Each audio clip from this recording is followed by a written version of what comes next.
First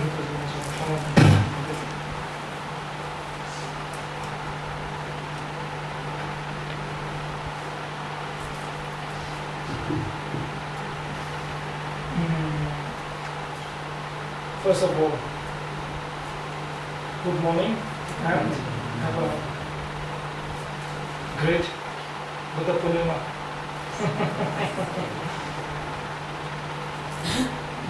Shizuka name? Okay.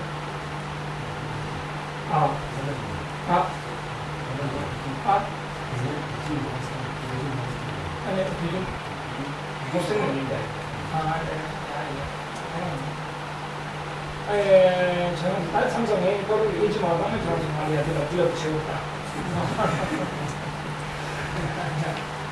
Okay. So first of all, can you just tell me what's my topic? Mind. What's my topic? Mind only school. Mind only? Mind only view or mind only to train or what? Mind only school. Mind only school. Oh, what the Chitta Matsura. Okay, can you just someone to read? Yeah. Rajiv, read the poster. Okay. Mind view. The Chitta Mandir school. Chitta Mandir school. Chitta Mind Mandir. insists that all phenomena are of nature of the. Okay, because the first of all, Mind only view. Mind only view. Mind only view. Okay. Yeah. Because I have no good idea about the topic or what I have to give the talk. I asked my student to write something on the topic that I will talk.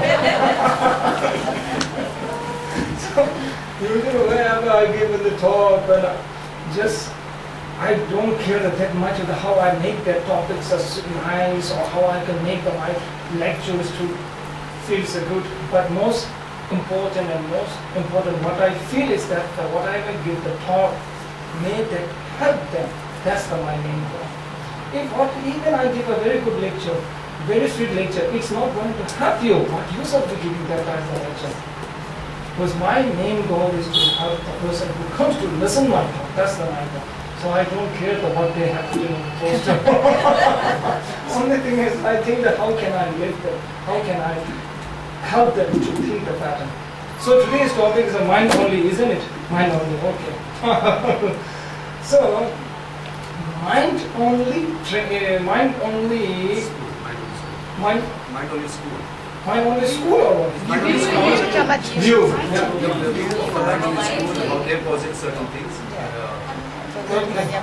Okay, so whatever, mind only view or mind only school, whatever. But the most important thing is, first of all, that the one thing that we have to understand that what is a mind? What is a mind? Because this is a very complicated question or very important question. Because here that once the Buddha has said that someone had asked, what is your teaching?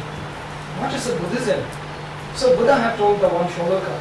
This one he have said that the person who subdued his or her own mind, that is the teaching of the Buddha. Buddha's teaching is nothing more than he just teaches to all of the students and everyone to teach them how to subdue, how to control our mind. Because up till now, we are not able to control our own mind. Our mind is controlling us. So once we succeed to control our mind, then happiness will be in our hand. So that's why once you have to generate the happiness, when you bring the more happiness and the peace in your life, what you have to do is that you have to control your mind. That's the most important thing. So controlling the mind or whatever you say. Now here the controlling the mind, first we have to understand what is the mind. Because everyone talks about the mind. But if I ask or if I raise this question, the what is a mind, it might be a little bit complicated question, difficult question. Because with my experience with doing some of the scientific research with the parapsychology scientists, the mind for them is very different. Mind for us is very different. Because they feel that brain is the one of the main part. Brain is the main part. But here that in the Buddhism, we used to say that when we change the mind, we can change the brain. So it says that change your mind, change your brain. But that might be a very new theory. But still, I have a quite strong evidence. I should say not I, but we have a quite strong evidence that the mind is something very different than the brain. From Buddhist point of view, what we are saying is that mind is one type of energy. Very, very strong energy. Strong energy. So here that you will be very interested, or you might be very shocked that we have done the one experiment. Sorry that I have to change my computer with my experiment for us.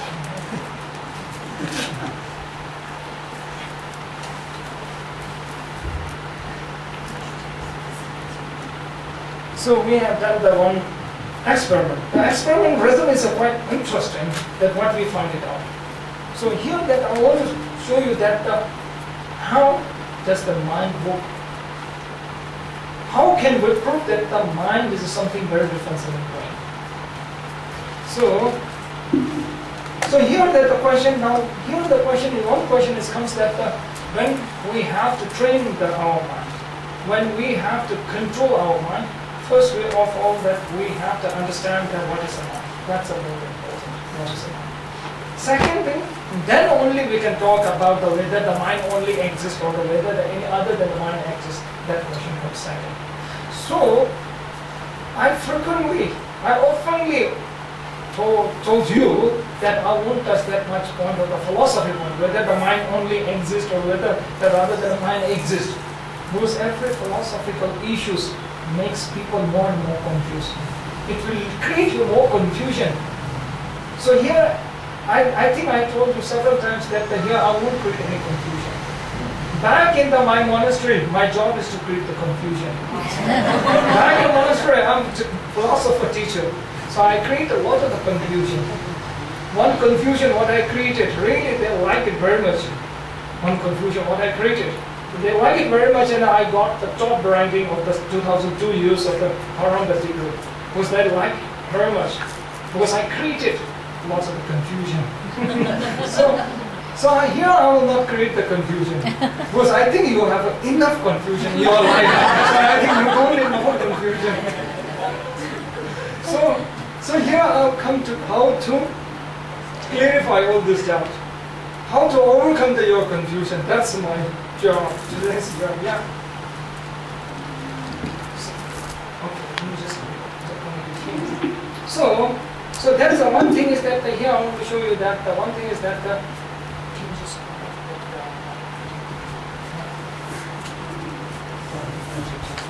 so here the one thing is that we have feel that there is a very strong power of the mind, vital power of the mind, which can, up till now you will see very clear that the mind and the physical body have a very deep relation. So once you feel that very unhappy, when you have something of the stress or distress, the press in your mind, it will affect your physical body very much. It's very clear up till there. So now the one more thing is that what we find it out that the mind can not only affect the physical body, it can affect the external objects. That we find out. How we find it out that is that you can see that we have done the one small research. Still I feel that I cannot say that we can do it. I have never done anything. But my students, they have done the one research.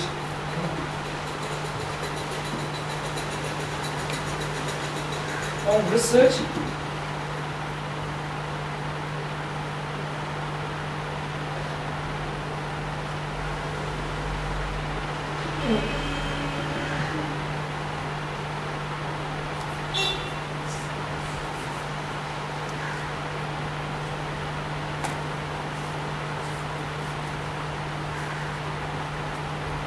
and then the one research on the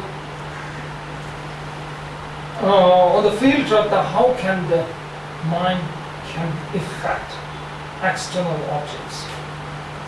So the research is a very simple. How they did the research is a very simple.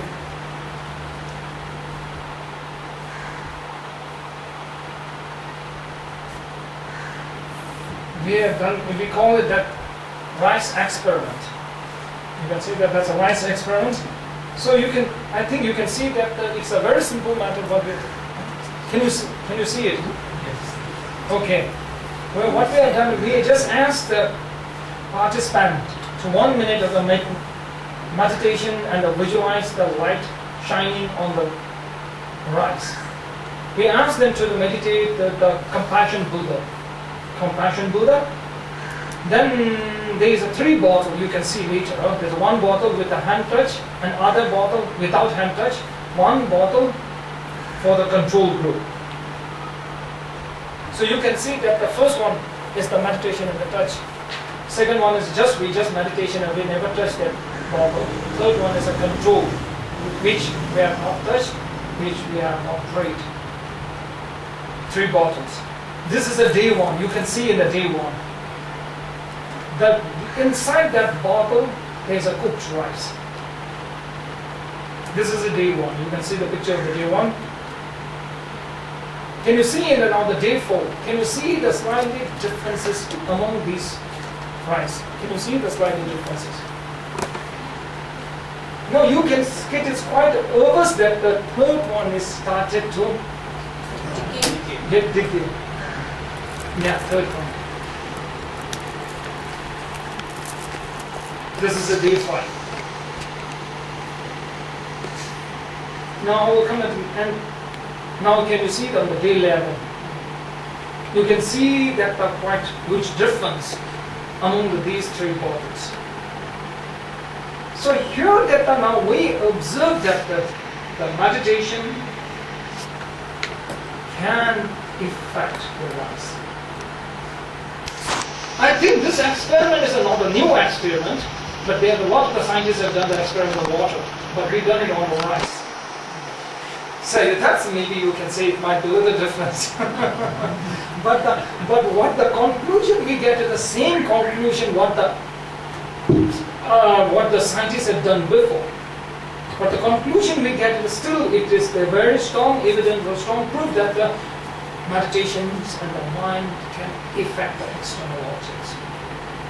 But still, I'm not very sure that why it makes difference between the touching and not touching. That still I'm not very clear that why it's happening the difference between the touching and the not touching object.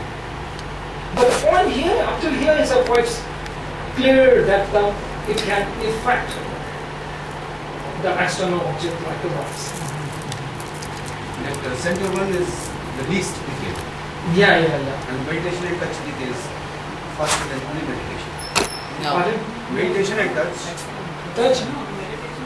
is the least, which is the least decay. Just yeah, that's a very good question. Which is the least decay? Now you have to decide. Just look at the picture and you have to decide. Meditation one is the least decay. It appears like that. Okay, meditation was. From my observation, I think the meditation and the touch is the least decay. Meditation and touch. Yeah. Okay. Anyway, the majority can decide which is least decay. So, the point is quite. My point is quite simple. That now here that now what we have to find it out that how can it affect number 1. Now the most important thing is that now we have done the monastery. We have done the second step. We have taken the second step. Which type of the meditation is more effective? We ask the monks to try the different type of the meditations. Then we have to find out which is a more effective meditation. Those in this 21st century, people have a very less time to meditation. You need a very, very advanced meditation, isn't it? Advanced meditation, during a few minutes, get the big results. Like a mutual fund, you invest a little and get the lots of money. So, I think like that. So what we are planning is to get the which is a more effective meditation. Now, the finding out that the very interesting point is that we find it out the more effective meditation is we call the married field visualization meditation. Married field. But I think that I will not touch with this point because this goes very deep in the Buddhist. the Buddhism philosophy and Buddhism. issue, so I will not touch on these points. Because when you are talk about the Buddhism, generally there are the many parts of the Buddhism. Whenever I say the Buddhism, don't take it as any religion, okay? When the Buddha talk, at the Buddha's time, when he spoke the Buddhism, he had not talked about any religion issue. Generally, he talked about how to live, the way of living. He mainly emphasized on this point. So when you take the Buddhism, it's just type of advice, or it is stuff like that teaches the way of living Buddhism. So I frequently and I oftenly used to say that the Buddhism is the synonyms of life logic. Life logic, okay? Because in the university, colleges, modern education center, you will get the different subject like sociology, biology, psychology. But here, I'm just talking about life logic. That you won't get subject that in the college. So the Buddhism is the synonyms of the life logic. Okay. So here the point is that now in this hectic life, in our hectic life, then I feel that how can the meditation can help in our hectic life. So here that now, so here I'm just this will have you internet right? Yeah.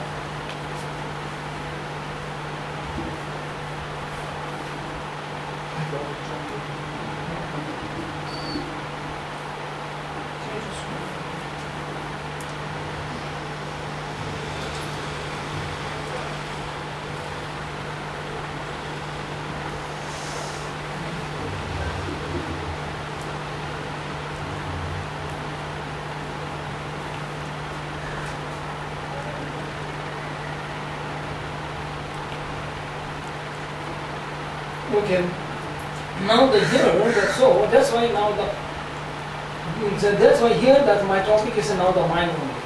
Mind only now the happiness or the sufferings or all this confusion, everything arises from the mind.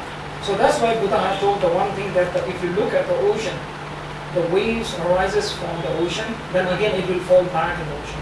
Same thing with all the negative thoughts like a negative emotions, like a suffering and unhappiness, all arises from the mind. It will fall back into the mind. So that's why now here the point is that's why now here when we have to understand how all the negative thoughts and how the suffering arises from mind. First of all, that we have to understand, as I told you before, understand that what is the mind. So here that as I show you the experiment results. So here is quite obvious that the mind is other than the brain. Because the brain, it is very difficult to explain that how can the brain affect the external object like the eyes. So here, with this point of view, what we are saying is the mind is one type of the energy.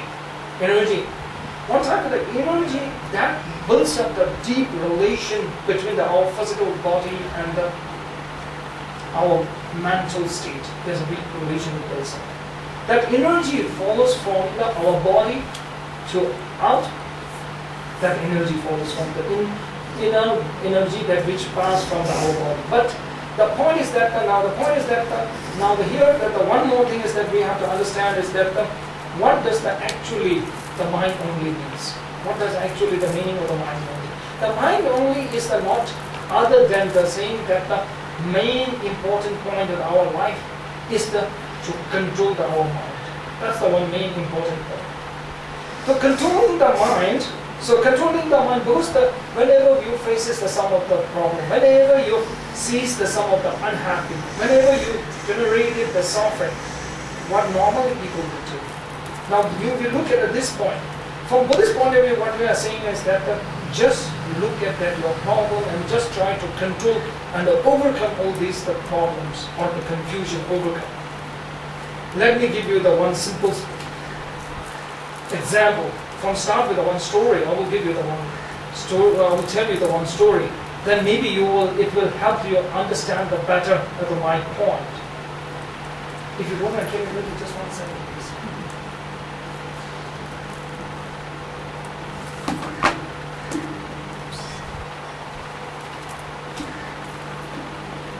I have to comment with now. Today I'm covering with this session with the other place also. So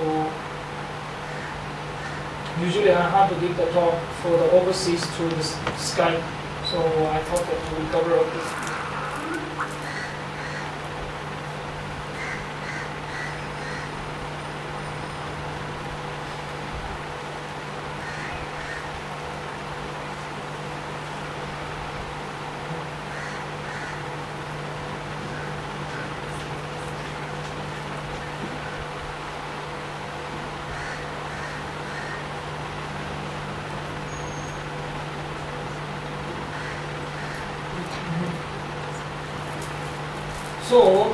So here I will tell you the story. The story is a very simple. So I will start with the story. Maybe it will help you the points I'm going to tell you. So the story is a very simple. There is one man. So then one man and there is one man. So he was decided to marry with one girl. So that girl asked him to. Hello. Yeah. Phone you there?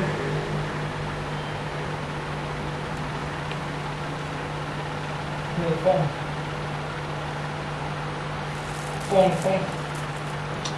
Hello. You there?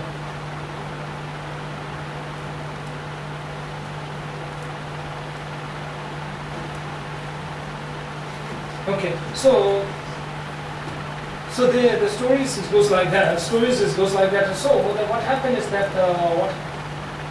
what happened is like that. Now the girl have asked that boy to meet her parents.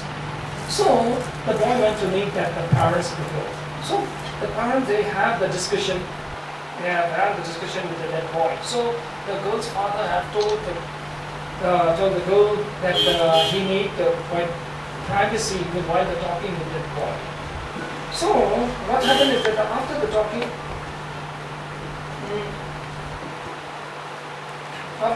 the few moments after the boy or the boy's parents have told the girl to leave the scene because the father wants to talk with the boy for a few minutes in the privacy. So then they started chatting each other. Then the girl's father asked the boy that now you are going to marry my daughter. Yeah, the boy said, yeah, I'm going to marry your daughter. The girl's father asked that boy that do you have job? The boy told that he don't have presently he don't have any job. After the marriage, God will provide the job for him. Then the girl's father asked, do you have a car? Because my daughter used to go to some offices quite far from here. So do you have a car? So the boy's answer was the same as before. Then he said, right now I don't have the car. Right now I don't have the car. After the marriage, your daughter, then I will get, the God will give me a car. Then the third question came, the girl's father raises the third question and said that do you have right now the place to live, house, flat, place to reside. So the answer is the same that the boy told, right now I don't have any place to live, I don't have any house, but after marriage God will give me a house. So discussions over like that way. So what happened is after the boy leaving that scene, the girl's mother came and asked the father that how about that boy. So father told him that yeah, but he sends the good, but there is one problem. There's one little problem in thinking of the attitude of that boy. So the girl's mother asked what kind of problem you are talking. So the girl's father told him that that boy feels and thinks that I am a god. Okay.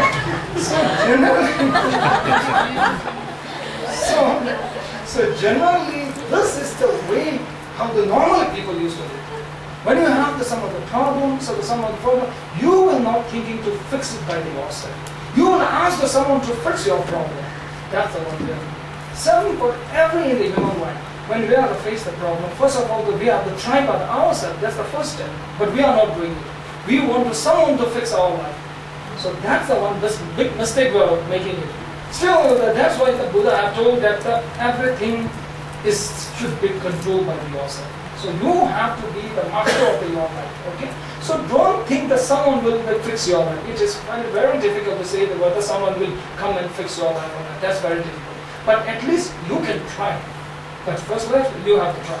So from my experience in my life, suppose my life, we have to go through so many of the troubles, especially so many troubles and the problem, but up till now, what we have done, myself, what I have done is try to solve the problem, fix the problem that we have done.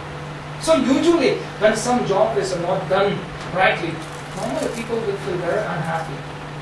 So there what we are saying is that whatever the job is undone or whatever the condition might be there, but one thing you can do is that you can keep your mind as a very calm. That you can do. But right now it might be very difficult for the beginners. It might be very difficult because you are not used to how to face and how to deal with overcome all these miserable conditions. So that's why. So once you keep the habits, or once you are used to with practicing and training your mind, then it will become very easy. Because it's just like the one type of the habit. Because once it becomes the habit, then it will be very easy to deal with any of your, any of your problems. So that's why here, that's why now I will just 1 second if you don't mind.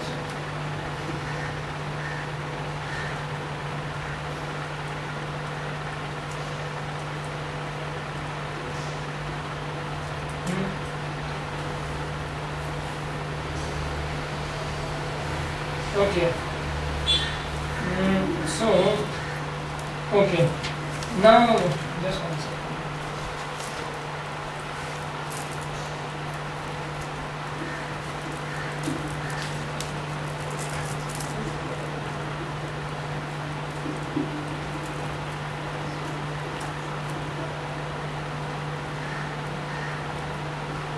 She can just help me to do that.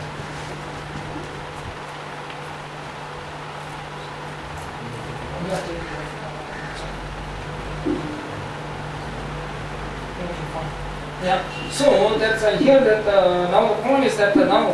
So now here I come to my points back.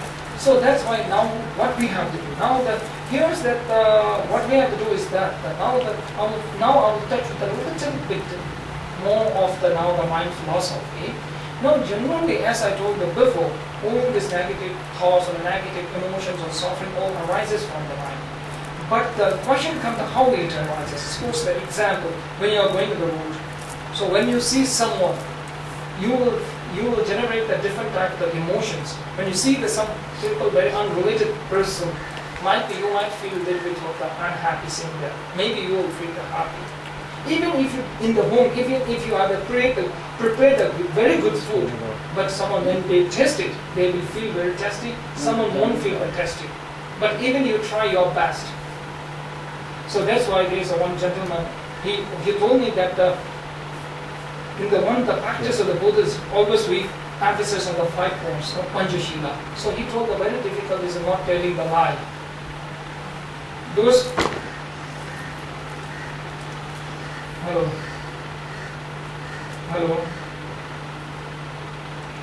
Yeah. Hello. So very difficult is not telling the lie. Because whenever he has no home, whenever his wife prepares some food, or he always used to say that food is very tasty, even if it's not tasty. So the point, my point is that when how you can feel that the taste of, even they have prepared the food very well, but still sometimes you won't feel it very tasty. Even someone have tried to do the very good thing, even they have used the very good word used towards you, but sometimes you will feel very unhappy that the expressions of the other. So here now I will touch a little bit deep down of the Buddhist philosophy. What we are saying that the mind, whatever the mind perceives, is because of the mind, because there is some imprints of the mind. There are some imprints. That imprints,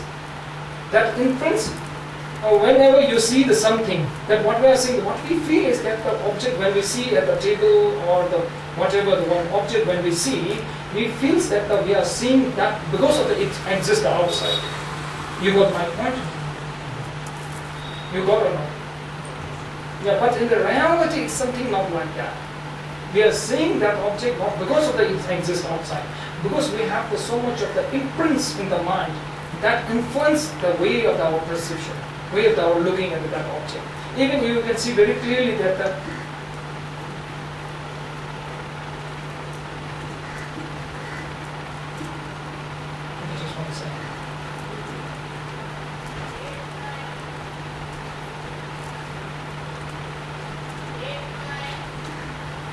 Yeah.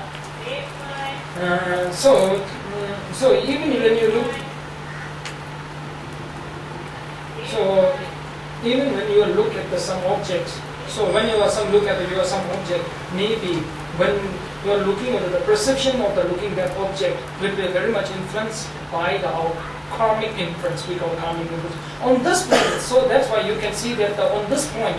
So there is so much of the ancient philosopher and the Buddhist scholar used to say that whether in the reality, whether the external object exists or not exists. Then the big questions comes from him on this point. So as I told you before, that I will not touch all these philosophical stuffs. So here the one point that we have to understand that in the mind we carry so much of the negative imprints of our mind. So these all the negative imprints will generate so much of the negative, the emotions, because we are carrying so much of the negative imprints of our mind. So that's why you can see very easily. Sometimes you will get very angry. You will get very angry very easily sometimes, because it's not a biological issue. That's not a biological issue at all. Even if you look at the dog, you will see that some dogs are very short-tempered, some are not. Because this is not the issue of the biological issue. That's how it carries the negative imprints on their mind.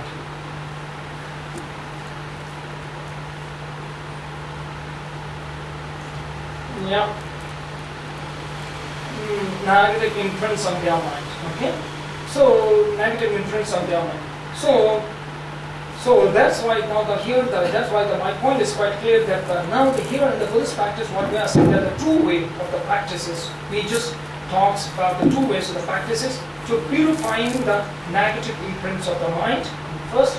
Then the second is after the purifying the negative imprints of the mind, and then second point is the controlling the mind. 2 points, okay? Quite simple, isn't it?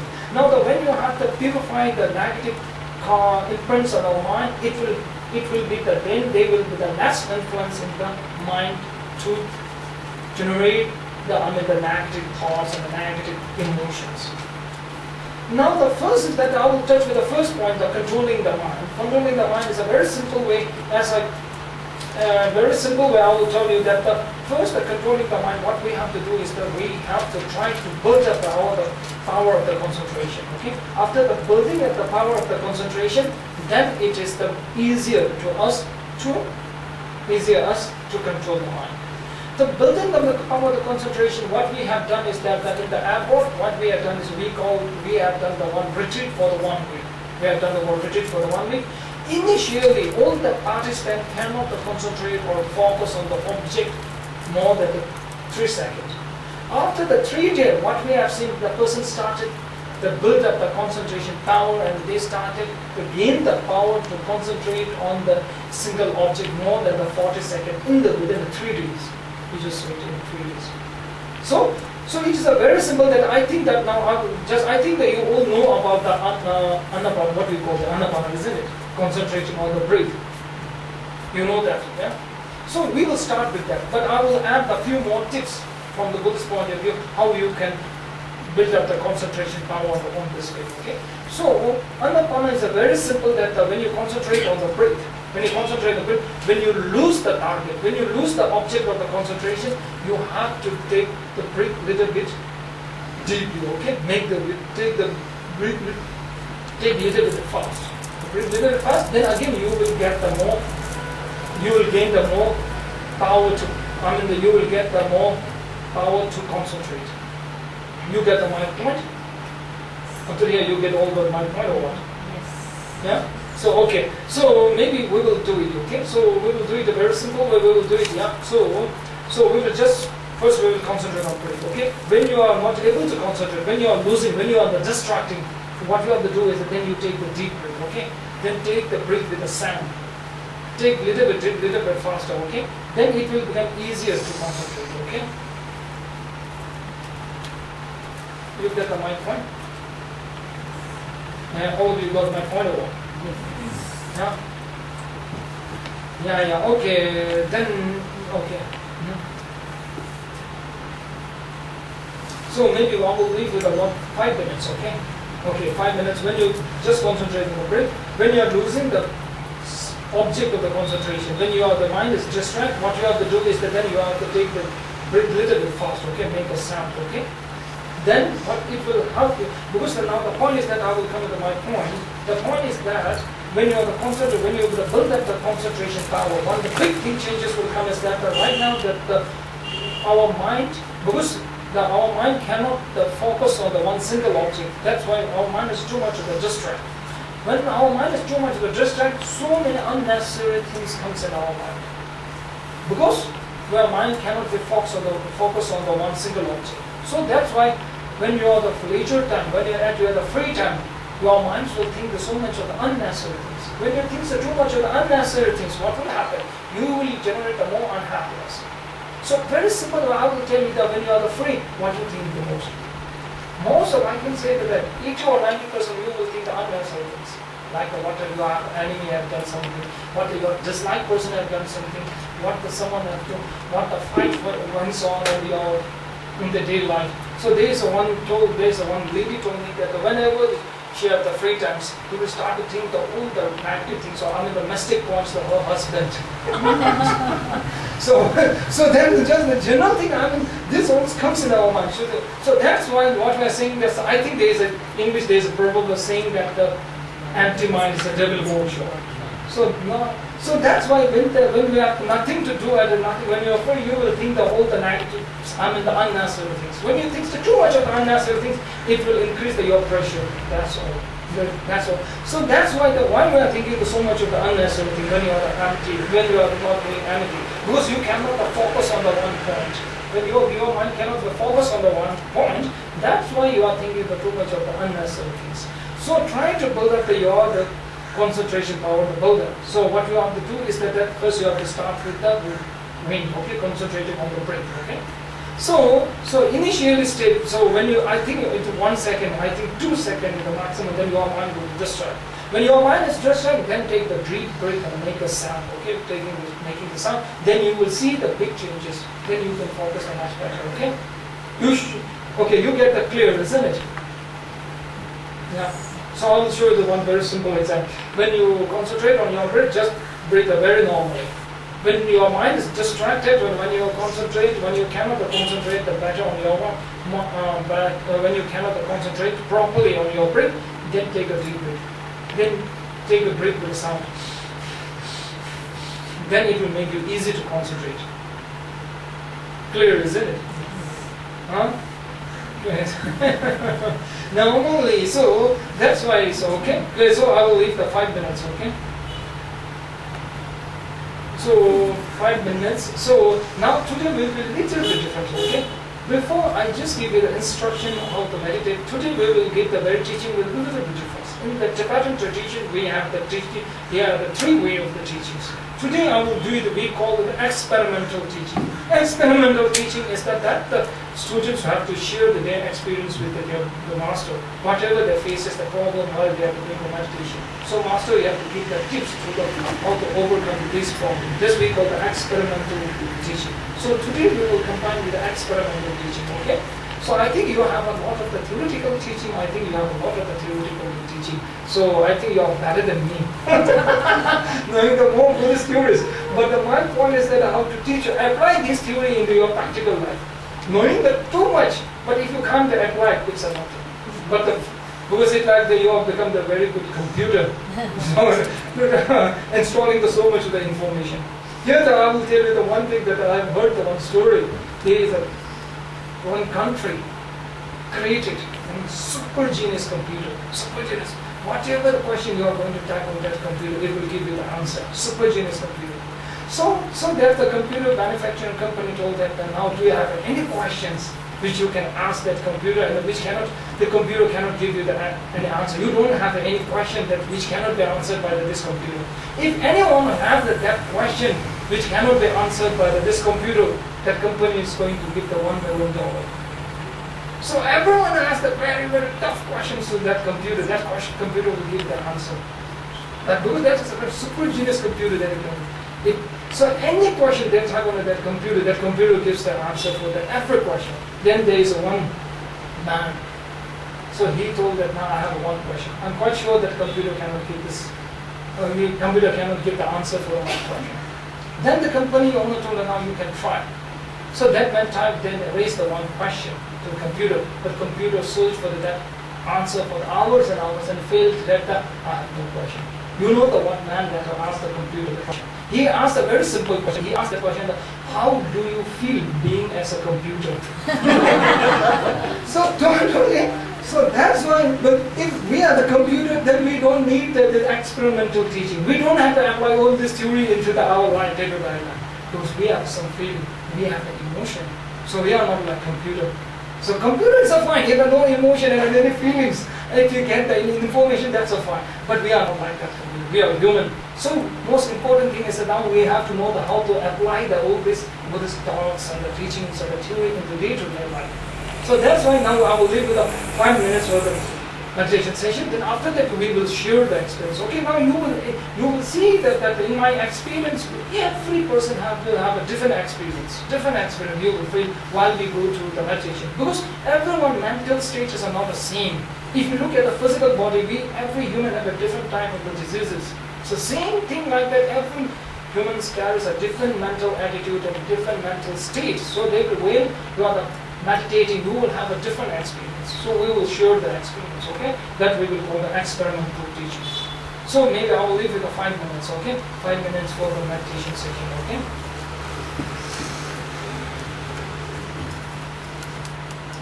So, did you get what you have to meditate? Huh? But yeah, when you lose the object, when you lose, when you are distracted, when you are not able to fully concentrate, what you have to do is take a deep breath and make a sound, okay? Then it will make you easier to concentrate, okay? Okay. So usually in the meditating, they talks about a lot of the body position. So maybe I might be a little bit, the 21st century Buddhist master, I don't care about body position, okay? That's not important. Most important too is that your concentration is most important. So that's why there's a story at the Buddha's time, there's a one bhikshu who cannot meditate properly while he's sitting. So then he just concerned with so much of the Buddha's senior student, Shariputra, Mangalyaputra, they all failed to solve his problem. Then Buddha told him, now you just lie down and meditate. After the lying down and meditating, he had the realization. In Tibetan, we call his name Alanda. Alanda is his name. So that's why the body position I don't care.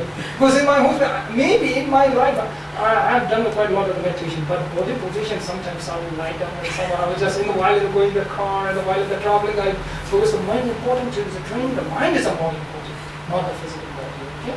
So I will not very much, but still I will not tell you that meditate with the lying down. But with the sitting position, whatever your convenience, okay? Because otherwise if you become too strict with the body position, then you will feel the pain in the knee and everything. Then you will start the pain in the knee. When you start in the pain in your knee or back, then you cannot meditate at all. Then you will think that your mind will go towards the pain. Then pain will come in your mind. So, okay? So whatever body position, your convenience to you, okay, take it, okay? Just 5 minutes, okay? Just meditate.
Okay. So maybe now what we have to do is that maybe we have to take the small break. Yeah, we have to take the small breaks. So maybe after the break, maybe we will hear the experience. Okay.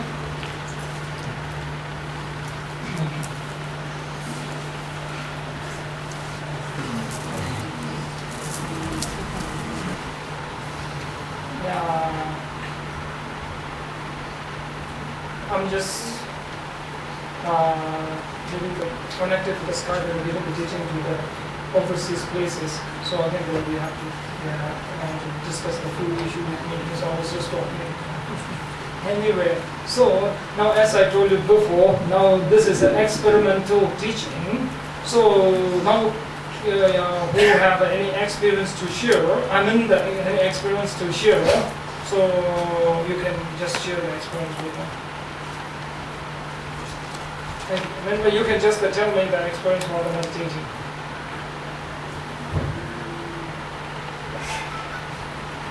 The most obvious experience everyone would have got is that of losing control over the breath within 3-4 seconds. That we have no idea we are breathing also. Okay, President, any other? That happened. A lot of background, we keep remembering and thinking about other things in the background. Okay. But if you don't mind, Sanjay, it's your personal issue or that. If your personal, I won't tell. Huh? I can go. Personal? No, it's not. Hello. Okay. If it helps a bit.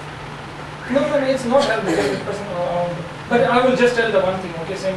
But okay, now I will just whatever experience you have experienced like that. That's happens in the one of my students also. I will tell his experience. Okay, fine. Fan moving, yeah. Okay. Okay. Yeah.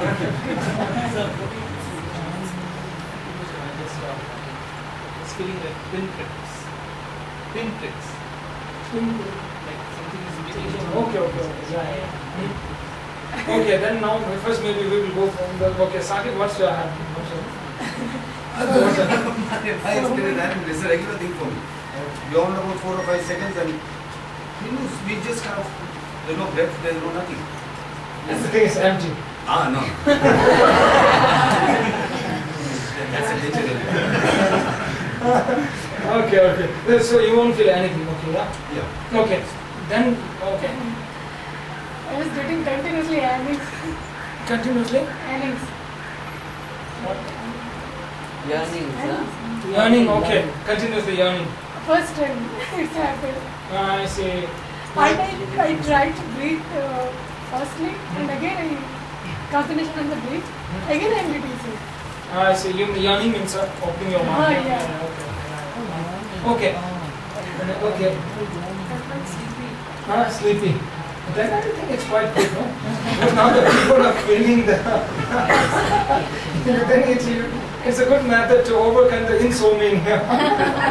Okay, now I will start from the circuit experience. Okay, so we will go from one by one. Okay. Now the circuit, you feel nothing, no? Nothing. Okay.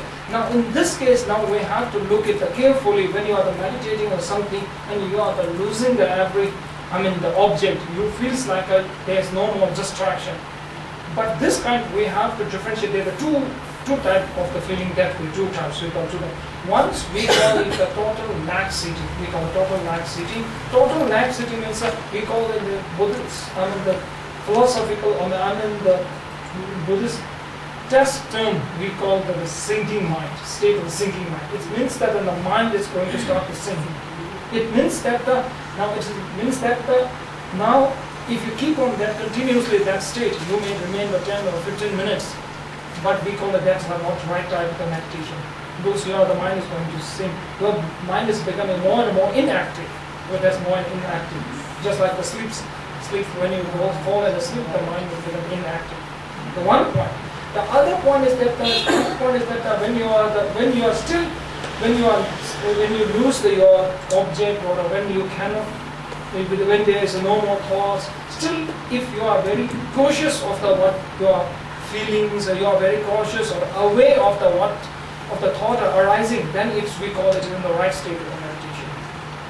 Okay, so second reference first we have the First we have to find it out whether you are on the right state or not. Okay, that we have to self, you have to differentiate. One state we call it a sinking mind state. It means that now you have become the mind more and more inactive. This positive point of that, when you become the mind is more and more inactive, the positive point is that they will give a no more negative thought will be arise. I mean, the anger, because anger and attachment, these are very active, very active. And then I will start with a fan. What's your name? Huh? Nitin. Okay, Nitin. You can hear the fan sound. This is the very big called the cross label of the seed. Cross label means the mind is too active. So even the small disturb can distract. So fan, even if you shout a small bit, this is a very beginning label. We call it the very, any disturbance comes, he cannot focus. It will distract. He is very easily. Okay. Now, if you keep on the continuation of the that concentration on the breath again, then when the concentration powers are more and more built up, then I think the fans, the distraction will be not that much, but easily can you distract you very easily. Okay. Then what other experience? Then I forget. Yeah, what you are feeling the pinching.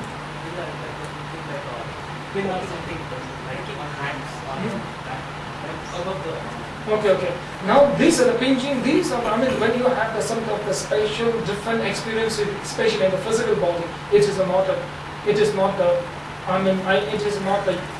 common obstacles. If you just change the sitting position, just do the meditation, same meditation in the different places, it won't face this type of problem. Okay, because of your sitting way of the sitting and the place where you sit, sometimes you can have a spatial body sensation. So it is not audio most of the time. Then other sleepy. Sleepy now, which is the main reason that the water become sleepy. Maybe weather, maybe it may be the one also. Then the sleepy means when you are close your eyes and everything, when your mind is starting to become more and more inactive. So then you are trying to fall asleep. So it's one point, it's a good, so one point, if you fall like this sleep most of the time, then you will become the oversleep. Yeah. So right now what you have to do is that when you are feeling the sleepy, what you have to do is that now you have to, the temperature should be changed. That why ancient time also the practitioner, they will advise the meditate at the top of the mountain, because the temperature is very different, the more cold. So the meditation and the mind will work much better. So that's why you can see the ancient meditators also, they will choose the site of the top of the mountain.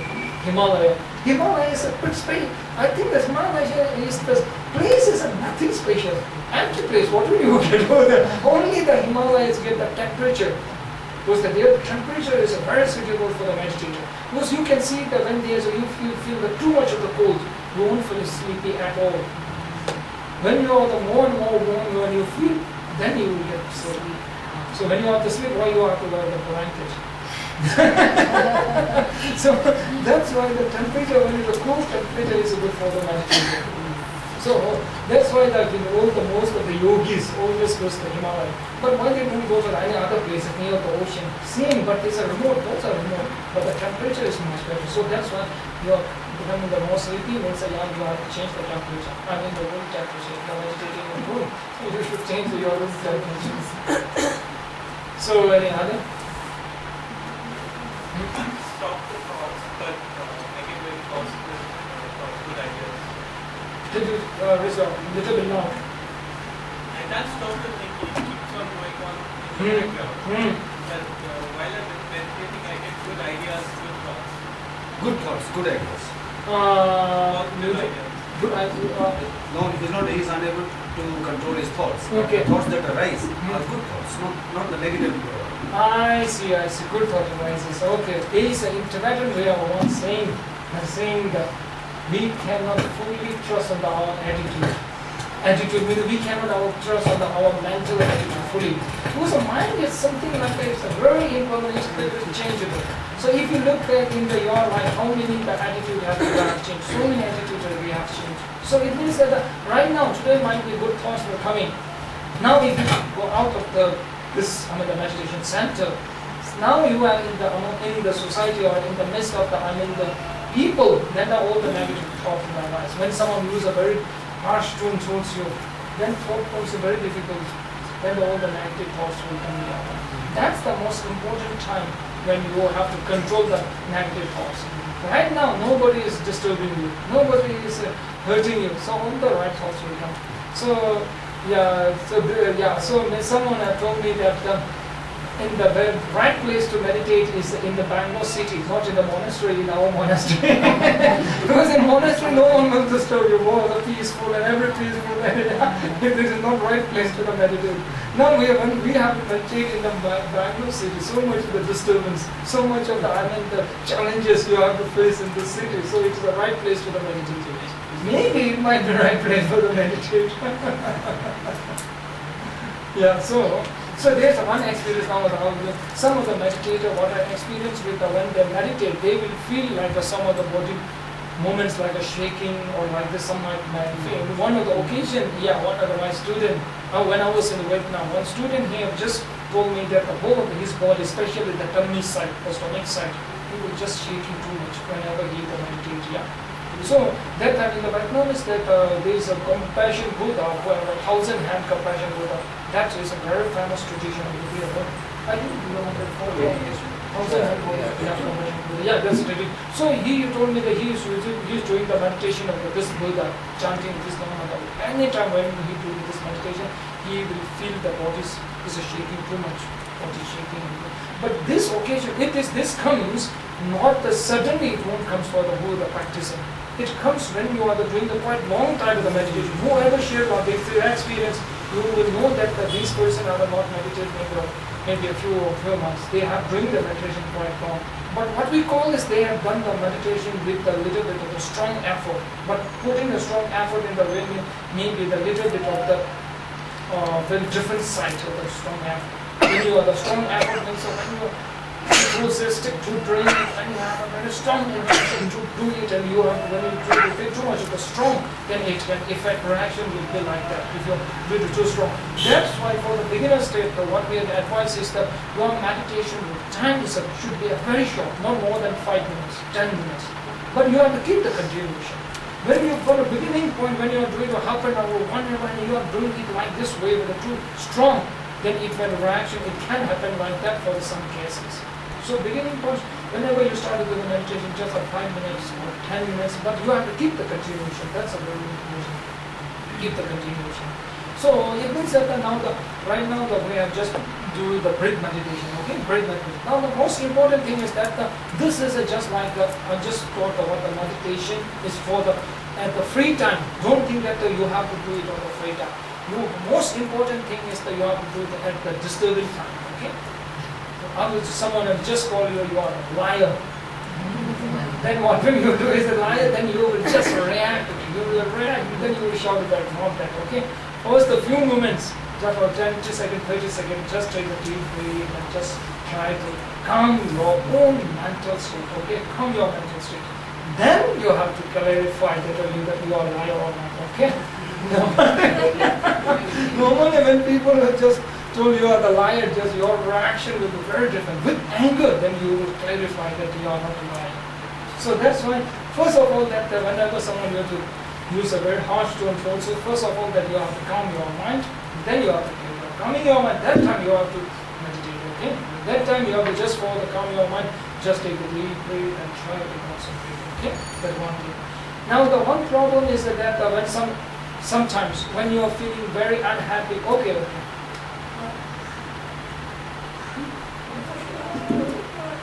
Okay, Mike. Just 1 second.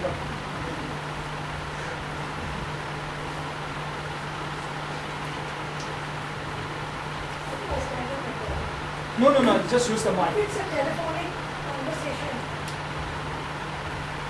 No, Subhashini, just use the mic. Rest of they can hear your question. 1 minute. Loud enough.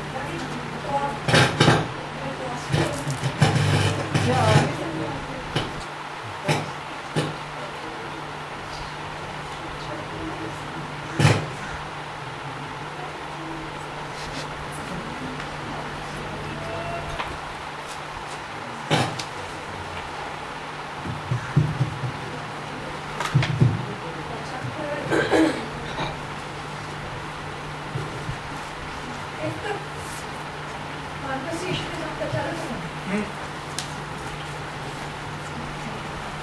if the conversation is on the telephone Okay.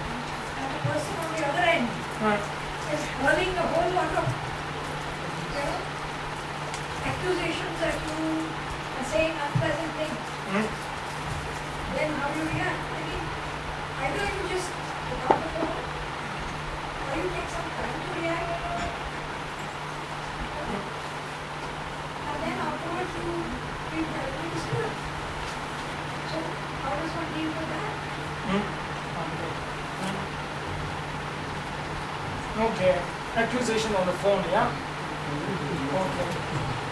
First, if I were you, first I will just see who made the call. If they are calling, then I will just listen when they accuse me. Because I don't have to cover up the calling bills. If they are calling, She didn't hear you. okay. Sorry. Yeah, my point is that first I will see who made the call. If they are calling me, then I will listen to their accusation. Because I don't have to, they will not deduct my amount from my mobile. So if I'm making the call for them, then I won't accuse editor. At least I can save the sum. So I was just joking. So the important thing is that first of all, you're accusing the phone. Maybe it will be much better if you take the time, just hang the phone or just put off the phone and you just first you're calm yourself, okay? Because you can see that when they are having the some of the conversation or the clarification at the state of the anger, you won't get any good result at all. You won't get any result. So because you can see that when you have generated the anger, so your brain won't work properly. So that's why in the art of the war, they have told that when you have to fight with the enemy, first of all, that we have to try to generate the anger for the enemies. Because then you can fight much better. When your enemy have generated the anger, they cannot fight you with the very well. Because they will become very, stupid when they have generated an anger. Then it is very easy to defeat your enemy. So same thing that when you have to clarify some points, some of the accusations coming through the mobile, first you have to listen. First you have to come to yourself, okay? Come down to yourself. So that's why because it's a very simple in the debate here, it's just like that. They will accuse you whole point.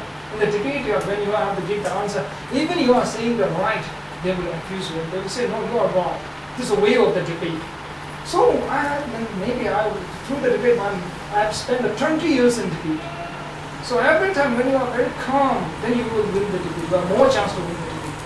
When you feel very unhappy with the accusation, when you are trying that generated some anxiety or something, then you won't be able to put the good points when you are debate.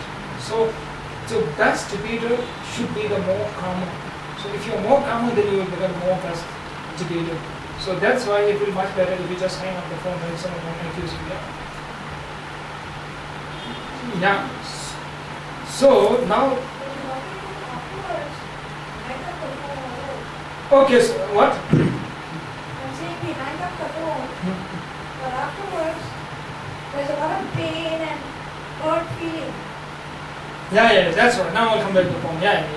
So all these of the accusation, when you have a lot of the pain, then you have to apply that practice of the concentrating on the breath. Because you are feeling the pain, because you are thinking that issue, that's the reason why you are feeling pain. Someone have accused you. When you are feeling the pain because you are thinking that accusation. Even someone have accused you and the whole Bangalore have accused you, but you are not knowing that they are accusing you, you won't feel pain.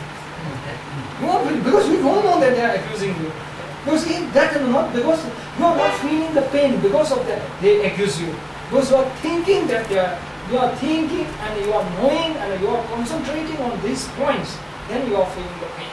So that's why what we have to do, we have to distract our mind.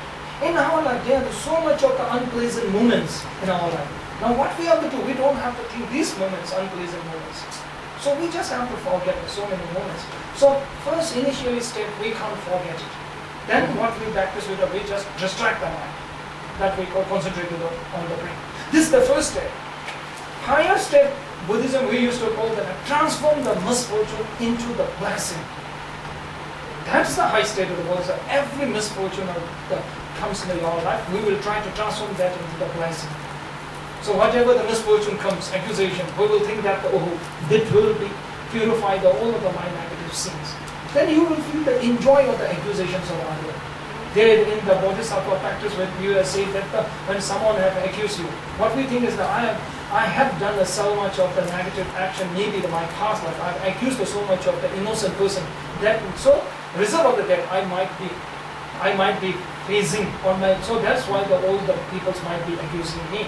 But that accusation will purify the mind negative sin. When you started to think it this way, then you will feel the enjoy when others are accusing you. That's why you can see that when someone accuses the Buddha, also the split on the Buddha's face, Buddha is smiling. If Buddha can smile, why can't we smile? If Buddha can enjoy that moment, why can't we enjoy that moment? From Buddhism point of view, it says that we all have the Buddha potential. We all can become the Buddha. So that's why if you reach that state, then every misfortune can be transformed into the fortune. Then they will be, so that's why in the higher state of the emptiness practice, we are seeing that there is no fortune and the misfortune. Everything is empty.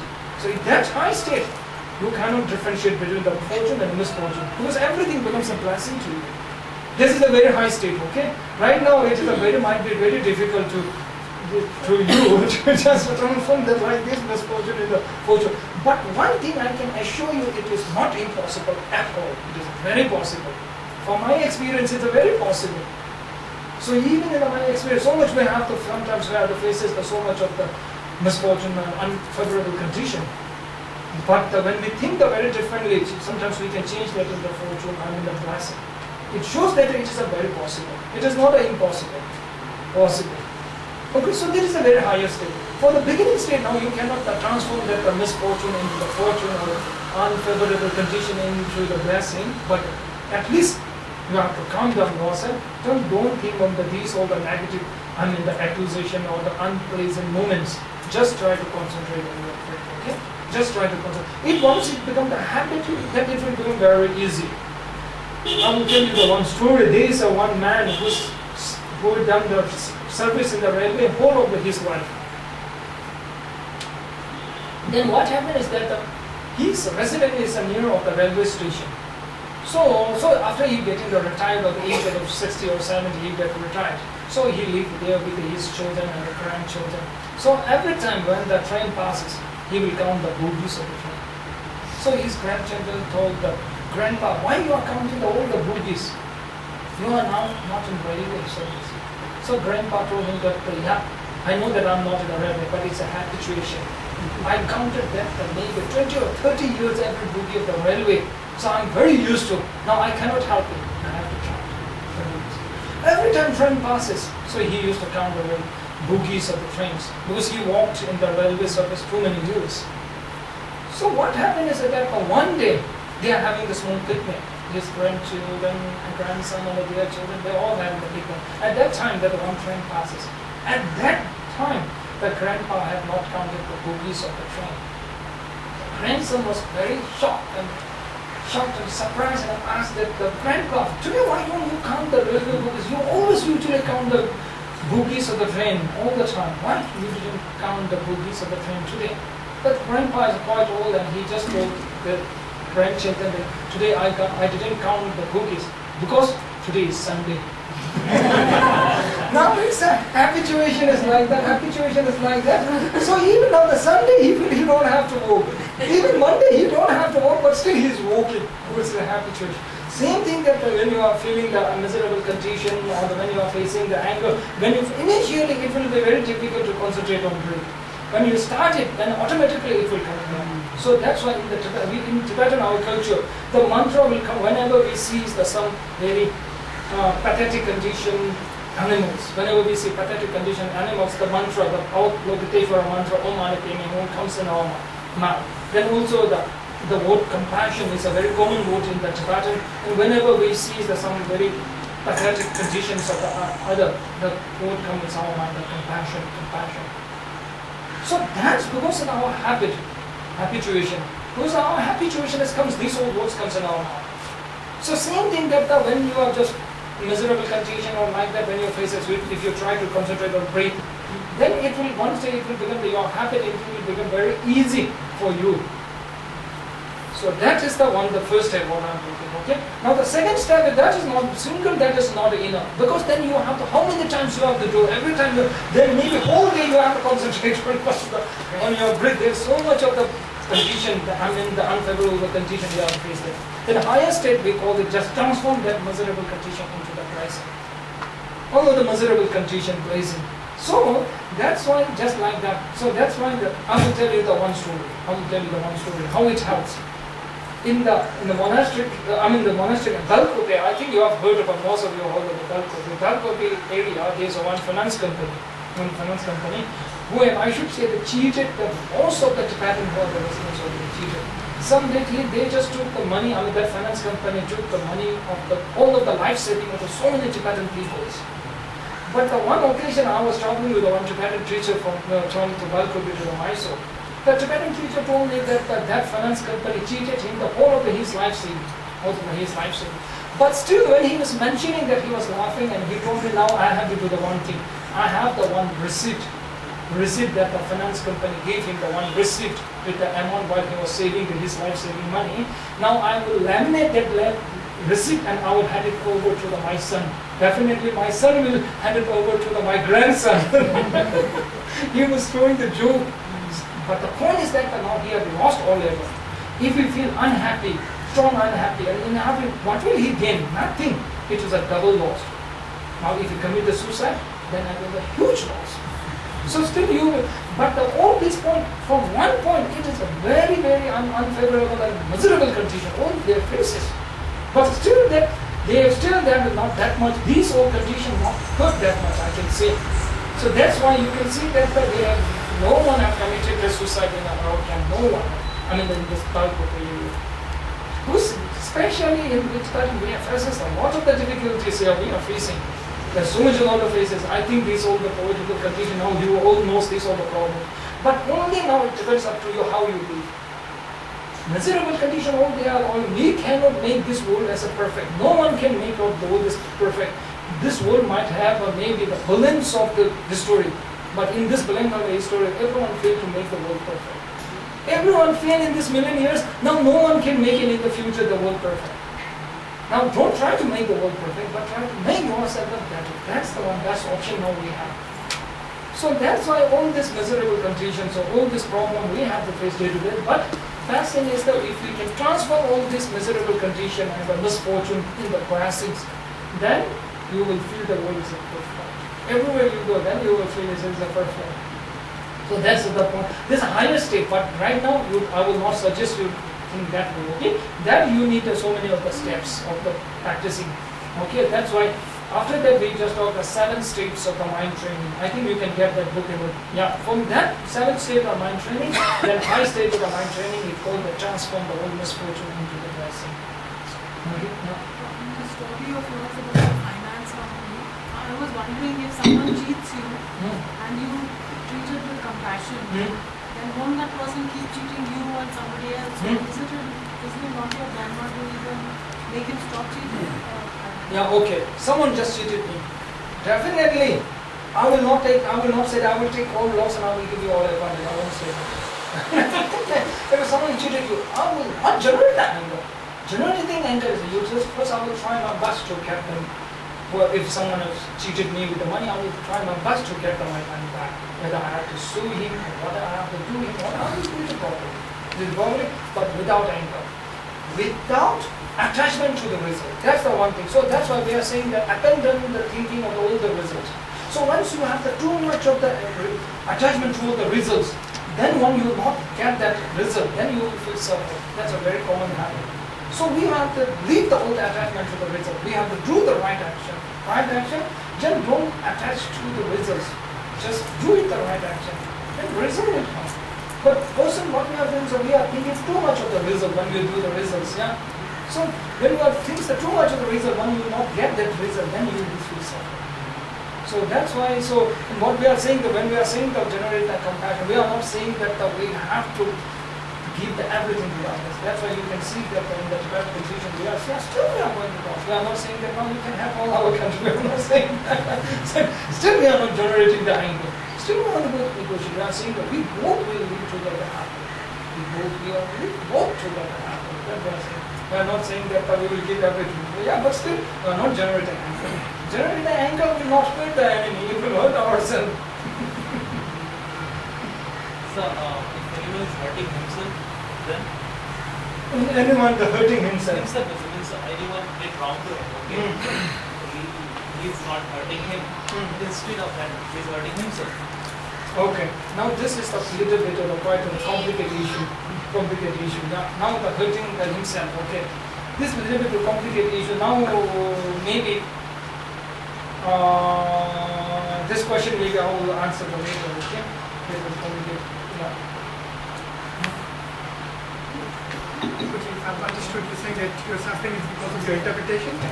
Pardon? Suffering is because of the view, because of the interpretation. How about the physical pain? Honey, मैं ठहर सुना था रे अरे नदा संगर Nubra.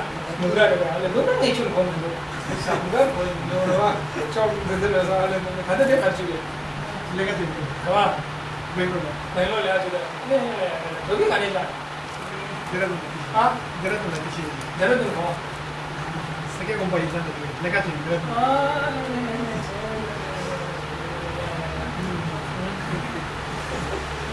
Yeah, now I'm talking the suffering of the physical body, yeah.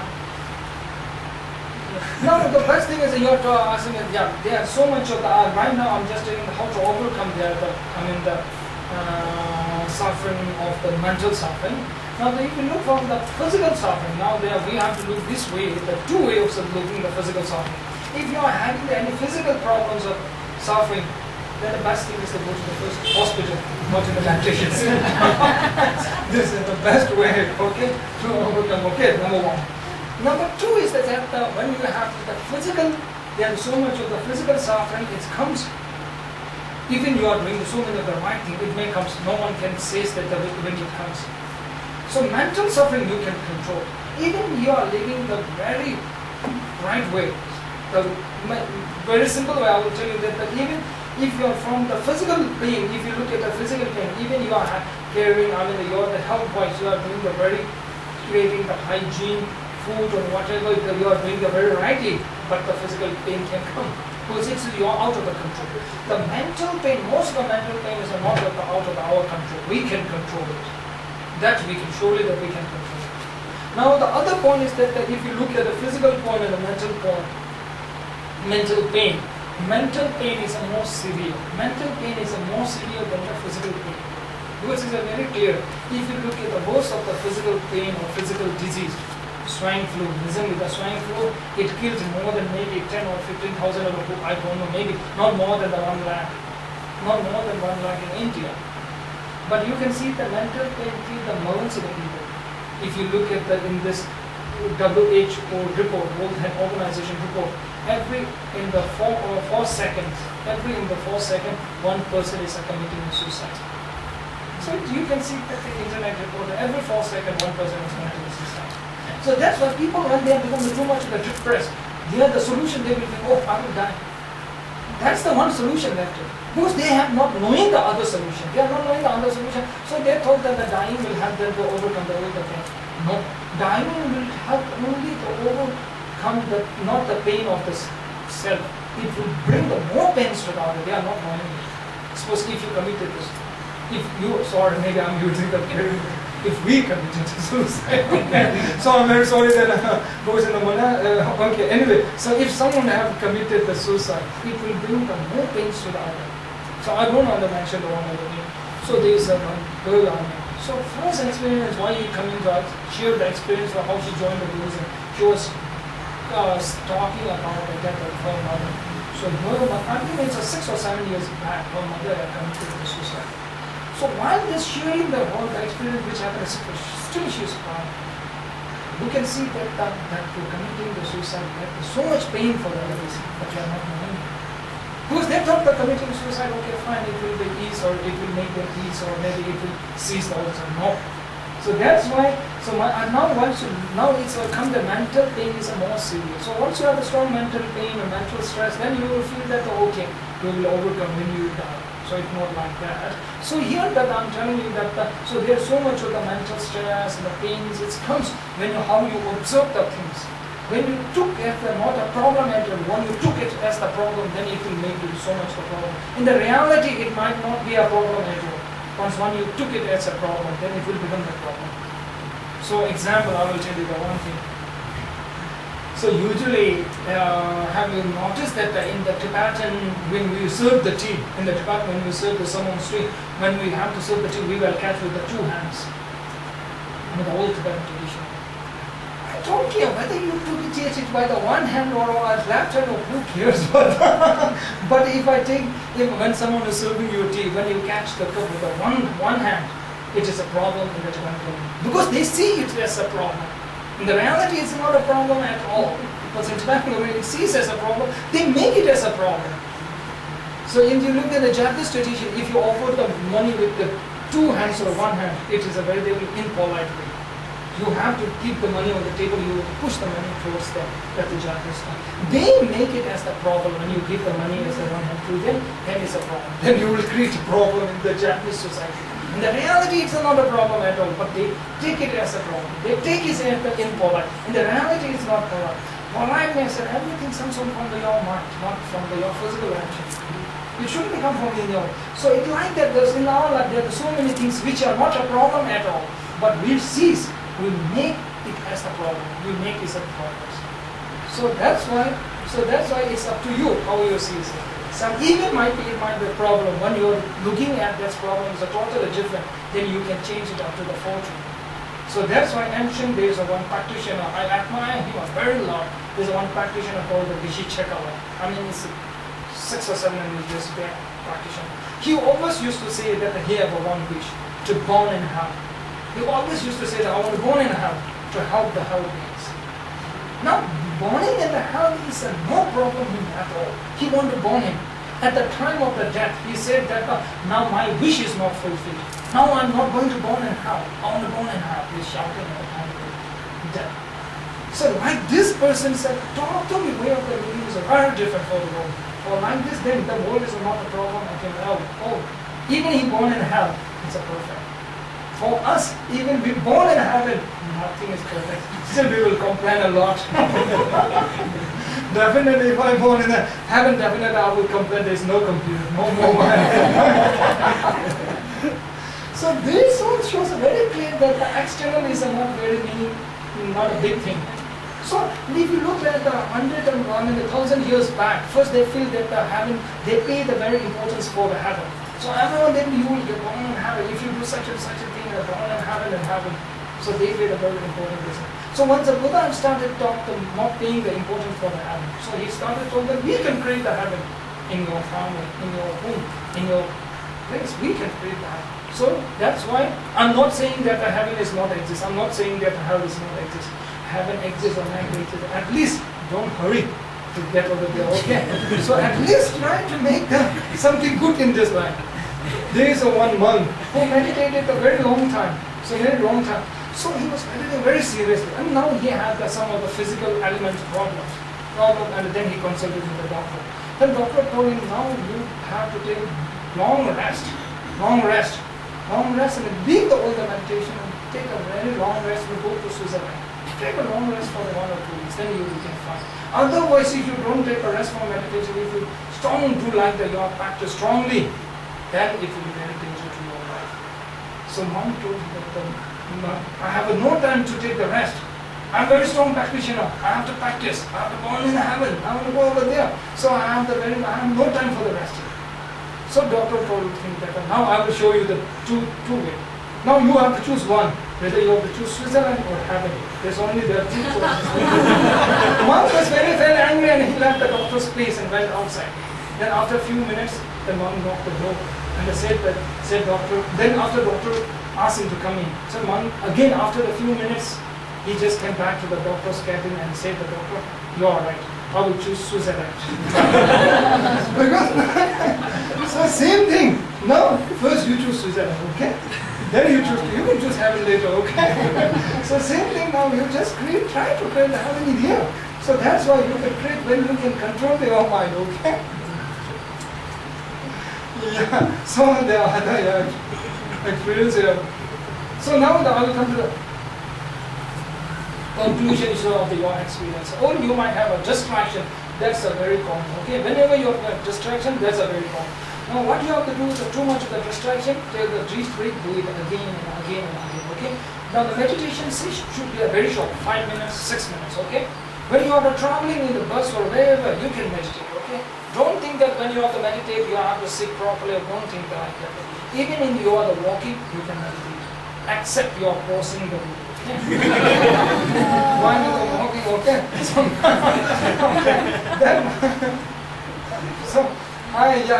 that's why my point is that's why that you can meditate everywhere you can, okay? So let's keep on the continuation, okay? So later on then we will see that how much you have to improve. First what you have to do is just check that how many seconds you can concentrate.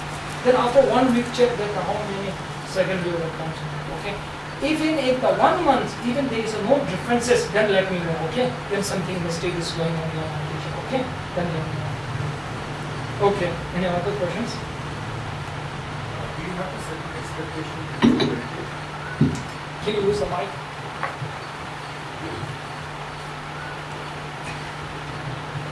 Just before you meditate, you need to set an expectation.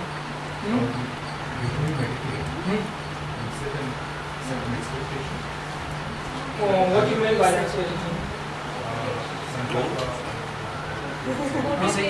Should we set some kind of a motivation before starting the meditation? Okay. Now, I mean today that I will not talk any motivation because you don't have to. Just you will have one meditation to bring the happiness and the peace for the whole sentient beings. Then you have set that goal. Okay. You are the meditating because you want to bring the happiness and the peace for the whole of the sentient beings. With that meditation, with that motivation, just practice the meditation, okay? Because in the Buddhism, we emphasize on this point, bringing the happiness and the peace for the whole of the sentient beings. That because the one thing is that it will give you the very strong, the hope and the courage, bringing the peace. Because if you look at any depressed and the stressed person, personally, they will lose the hope in the life. When you lose the hope in the life, then it is very difficult to survive. You need a hope. Purpose of the living. So Buddhist way, what we are saying, the purpose of life is to bring the happiness to the other. So every time then you have the one purpose to live. So when you feel that there is no purpose for living, then you will feel the what use of the living. So when you feel the what use of living, then that living will become the burdens to you. Then it will feel very difficult to you. So one purpose is to bring the happiness to the other. Happiness to the other means your family, your spouse, your children, then all the sentient beings. If you look from the very holistic view, then bring the happiness for the whole of the sentient beings. That should be your goal or the motive. Okay, with that intention you have to practice. Yeah. That's my last question. I'm asking also on behalf of my friends also. I have experiences with the meditation. Yeah. Intense body heat. Just 1 second.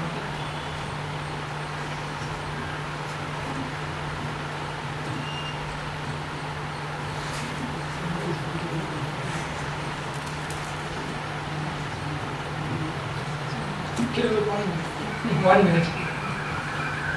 Okay, phone. Maybe we can stop over. Maybe you can stop over here. Phone.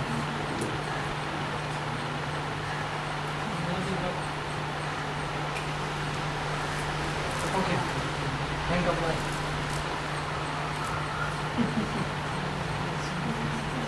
What they want to listen or what? Even if they have a room, they can do it. They want to listen or they yeah, okay. I'm also asking on behalf of one of our friends also investigate about intense body heat. Intense the body Heat. heat, okay. The heat is so much. You feel like you're in a iron furnace or sweat goes out of the body. There's a puddle around. Sometimes it's extreme cold and shivering. Apart from the body shaking, spoken about. What are all these symptoms? And varying sometimes. Want to fly away. So, in such like that, First of all, that sometimes I used to say, I think you have heard about in Tibetan Buddhism, we have also one inner heat meditation.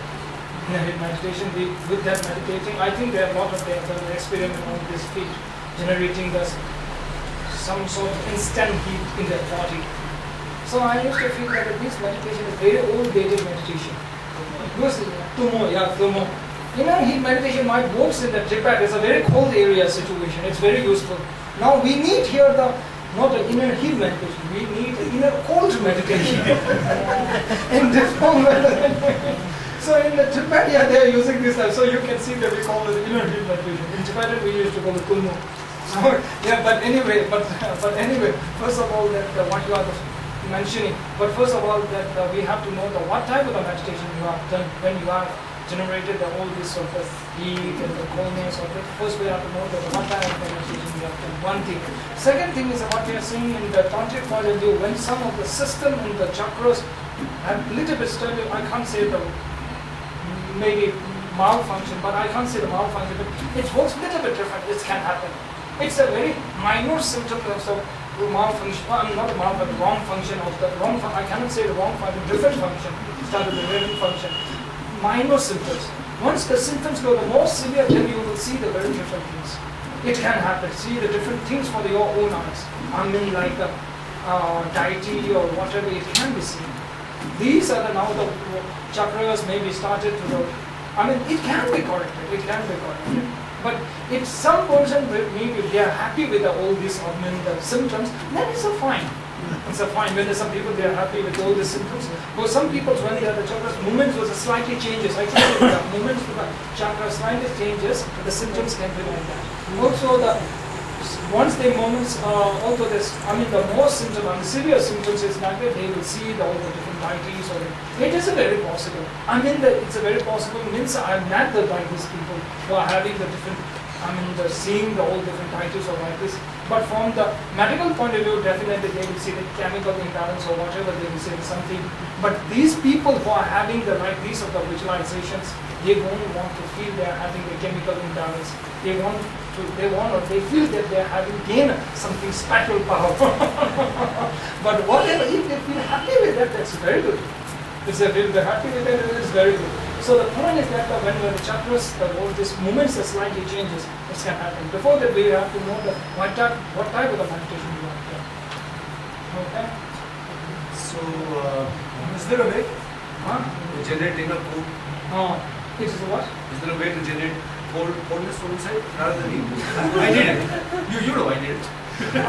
That way I don't know, but I think we need it. Then I think maybe we have to go 2,500 years back. Then we have to ask the Buddha. I think that's the best option. Because usually it says that the inner heat meditation, because it was, I think maybe it was climate of the Tibet is very cold. So maybe I don't know that they played a very important. Because you can see the Mother River, his main practice is inner heat meditation, which are creating the very strong heat from the inside the body. Still it exists, so the practitioner still it exists. He does some of these practices.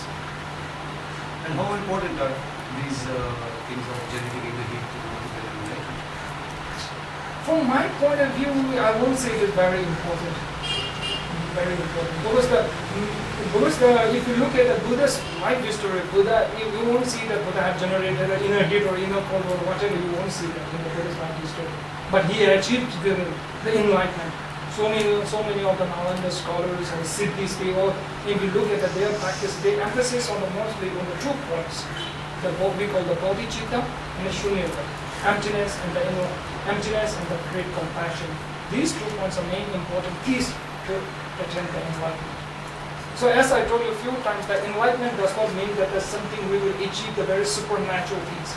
Enlightenment means that the complete change from the inside, complete change in our mental state.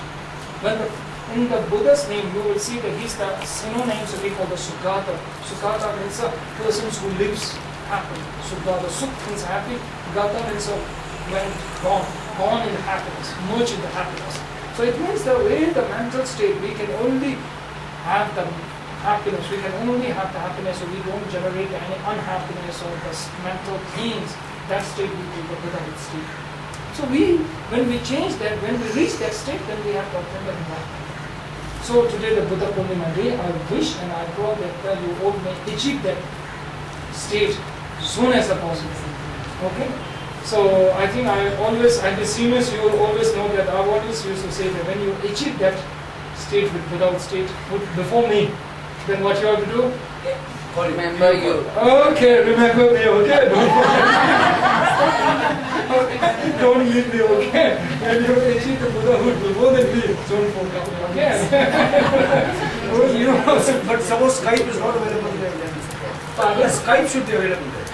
I see, yeah. Well, scientific terms, I mean the parapsychology system, they call it telepathy. They will communicate through mental communication. We can do that. She don't understand, okay? We're telepathy, okay? We communicate through mental. There is a one nun, I mean the old nun, she's from right now.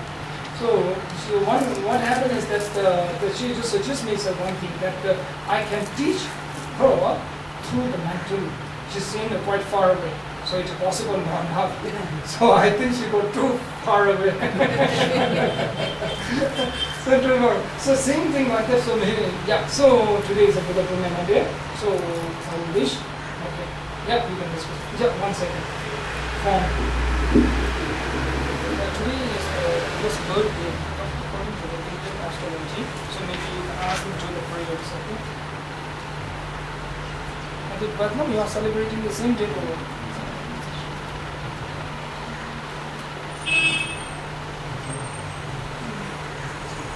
But no, you are same over.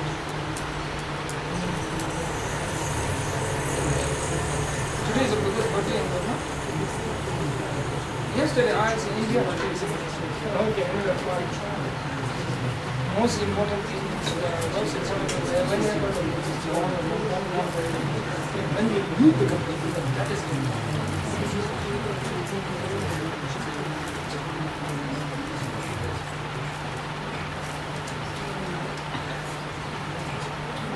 okay.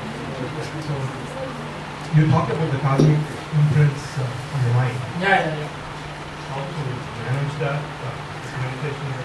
Okay, now the purification of the karmic mental imprints. So there are now the tools. Okay, two ways. One is a very Buddhism point of view. One is a general point of view. Okay, general point of view, when you purify the karmic imprints, you have to do the right things, good things. Okay, with the motivate to purify your negative karmas. Okay, when you are doing the good things, so many people do the good things, giving the donations on the good things. If you find out the motivation of why they are doing the good things, there are the few motivation or the few reasons. Some they want to get the fame, they are doing it to get the fame. Some they want to take the attraction, people's attracted to them, the people attraction, they will do it, the good things. Some they will doing it because when they see the others are doing it, without any reason they will do it. Even you are coming here and someone just comes there showing the poster and thought, oh, he is going, she is going, maybe I should go. Someone might feel like that. Someone is just coming there. So same thing like that. So someone doing the good, the good action. There are many reasons of doing the good action. Someone just want to achieve the fame they are doing. Someone with, now here we have to change the motivation. Now when you are going to do good things, with the aim of what you have to do is that to purify your negative sins. With that aim you have to do the good thing. That's the one thing. Now, from Buddhist point of view, what we are seeing is the Vajrasattva practice. So, the Vajrasattva practice. Vajrasattva practice, visualizing the Vajrasattva Buddha in front of you. Then you have to what you have to do is then you have to visualize the white rays coming from the Vajrasattva Buddha, which dissolve into your body and which helps you to purify all of your negative sins. So, I will not elaborate at this point. If you are interested at this point, maybe you can talk with the Rock. So maybe Rock will lead you. Okay, Rock will talk and Rock will lead you. Now you can talk with the Bodhisattva. Nowadays unavailable because of us. Pardon? Rock is unavailable. Rock is unavailable. He's got more important things. So maybe there's Shanti. Shanti, maybe Shanti. I think Shanti. Yes, and you can talk with Shanti. Also, is there a picture of the Buddha anywhere in these Huh? Akas here? Very simple, like Vajrasattva photo you will get from Google search engine.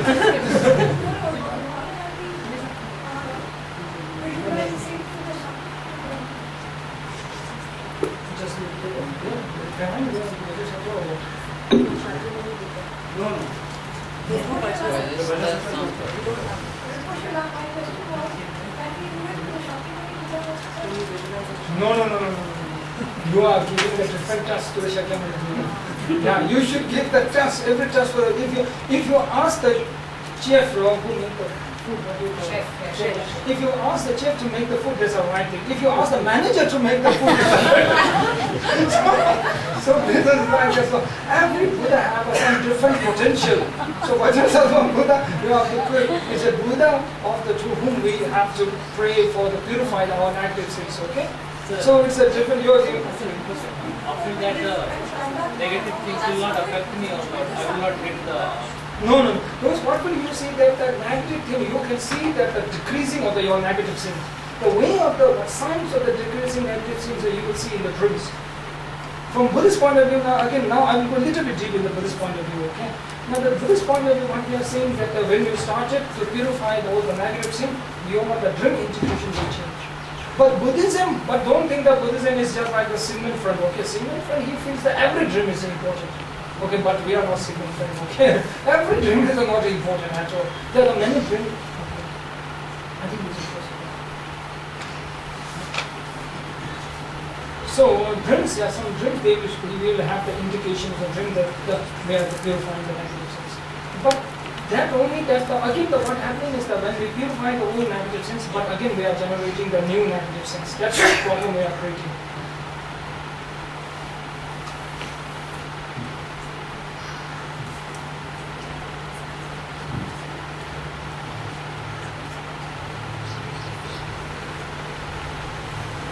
Yeah.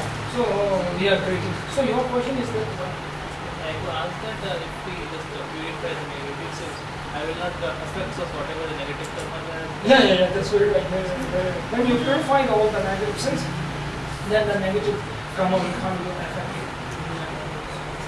Yeah, but what happening is that again you will accumulate a new negative sin, then it will come. So, but the one thing clearly we have to understand that in the Buddhism we are not saying that every problem is the result of the negative sin. We are not saying that. Suppose example. So we have to look at it like this way. If you cut your own hand with a blade, you will feel the pain.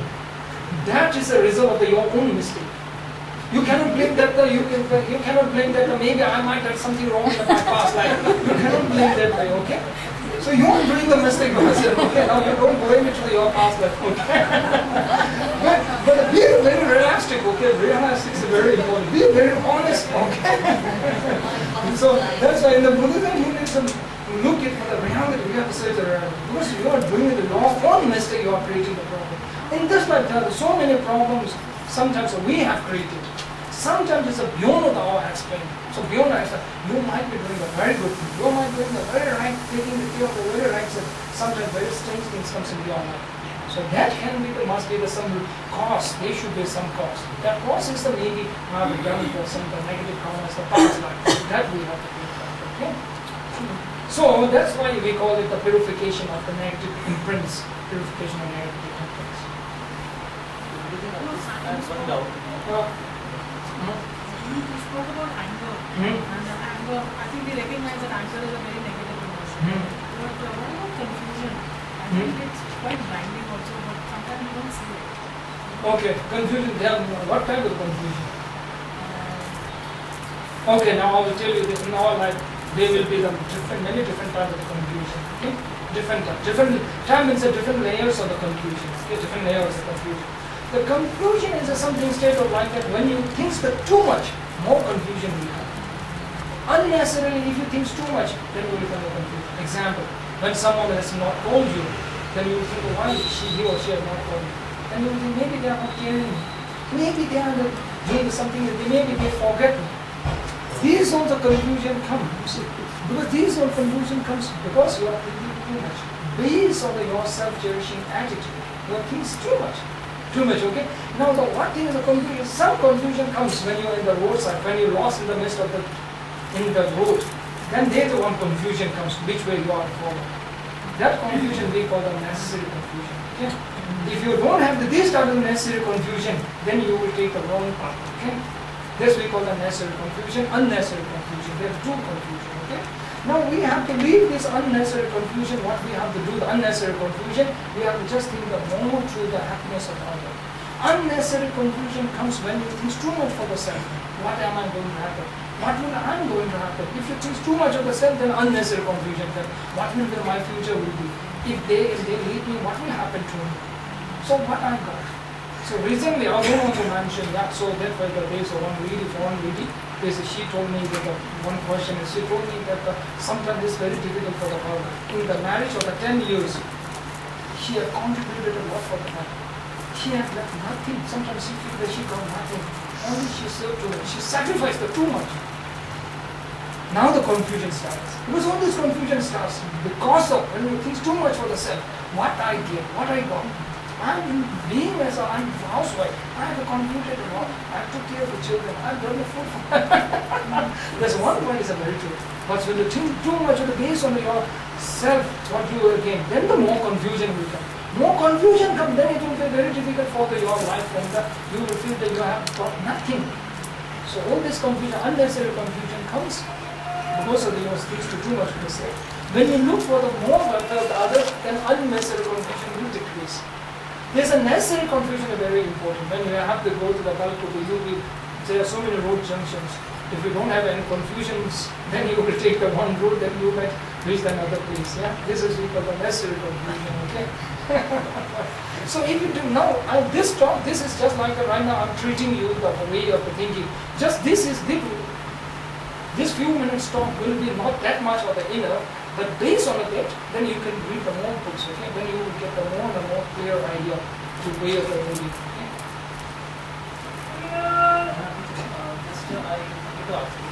In one part I studied, there was one chapter, learn the work. Okay. It was the punishment. There was one place where Yuka has told that there is no way to escape your past karmic imprints. At that time, he told at that time when one of his student, Kalyan, he was just murdered by 500 thieves.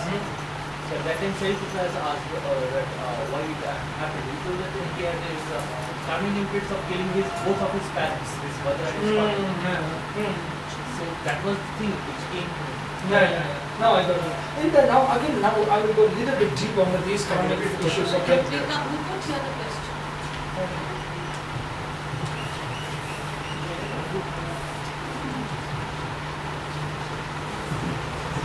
Sir, I just wanted to ask you that in one of the chapter of Thampa, okay, there is one chapter called Done the Work. Okay, in that Buddha has told that there is no way to escape your past karmic imprints. He told this on when Shariputra has asked that why one of his students, okay, the student of Buddha, Kalyan, he was killed by 500 thieves. Okay. So at that Buddha told that he had a past karmic imprints of killing of his father and mother. Okay, and after that after killing he threw their bodies to the forest.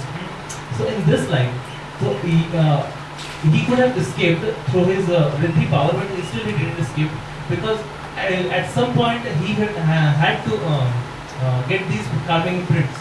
So that's why he deliberately got himself killed.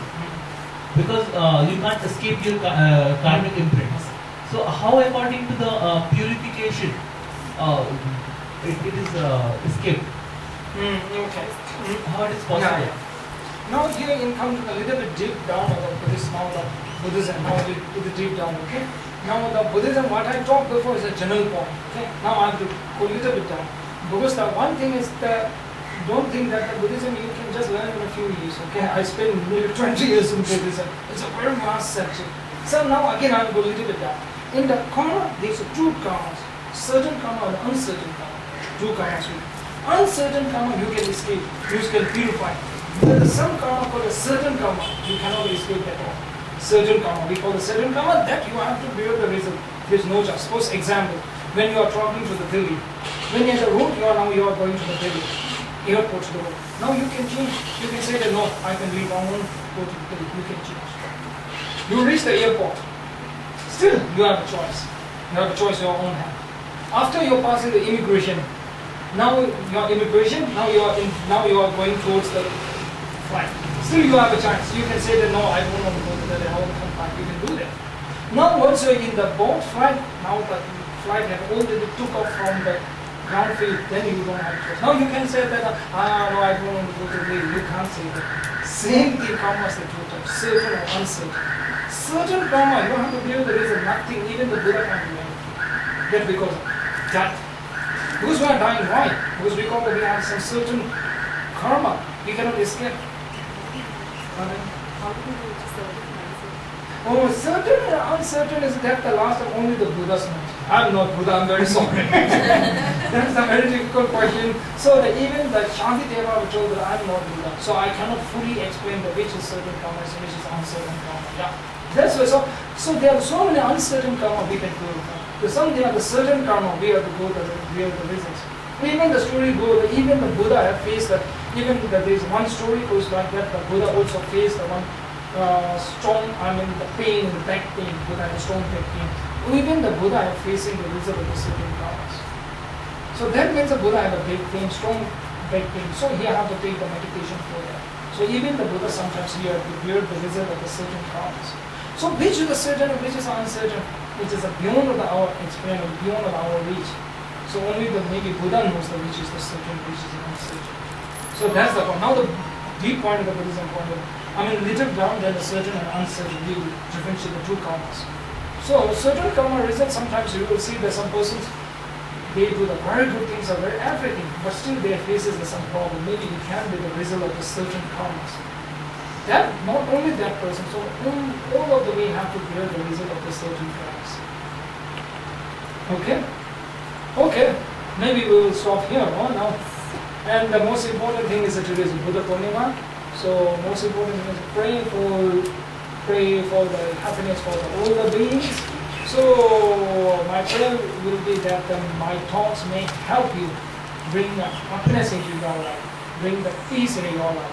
Then I will be grateful. There's a saying that there's a one Miller River, one word saying that I have nothing to offer to my Guru, but I will do my practice the properly what my Guru have told you. So same thing, Buddhism in the Guru Dakshina is if you practice the well, that is the best Guru Dakshina.